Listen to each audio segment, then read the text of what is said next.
అందుకే మిమ్మల్ని అడిగేది, మనలో చైతన్యం లేనంత వరకు ఈ పెద్ద మనిషి చెప్పిన తప్పు చెప్పకుండా కళ్ళార్చకుండా చెప్పేసి మనల్ని మోసం చేస్తాడు, దోపిడీ చేస్తాడు. ఒక్క విషయమే చూడండి, మనం ఒక కూలి మనిషి అయినా సరే, చిన్న కుటుంబం, అన్న చెల్లెలు ఉంటారు, 2 ఎకరాల భూమి ఉంటుంది.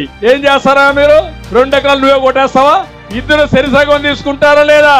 అవసరమైతే ఆ 2 ఎకరాలన్నీ ఆ అమ్మాయికి పెళ్లి చేసి ఒక అయ్య చేతుల్లో పెడతారా లేదా? మీరు ఈయనేం చేశాడు? చెల్లికి న్యాయం చేయలేని వాడు నీకు నాకు న్యాయం చేస్తాడా? ఏం అమ్మలారా అక్కలారా మీరే ఆలోచించండి, చేస్తారా మీకు న్యాయం? ఎక్కడికి పోతున్నా నాకు అర్థం కాలేదు. జగనన్న బాణం ఇప్పుడు రివర్స్ గేర్ లో వస్తా ఉంది. అంటే విలువలు లేని వ్యక్తులు రాజకీయాలకు అనర్హులు. ఒక వ్యక్తి ఆదర్శంగా ఉండాలి, నీతివంతంగా ఉండాలి, ప్రజలు మనల్ని చూసి ఫాలో అయ్యే పరిస్థితి రావాలి.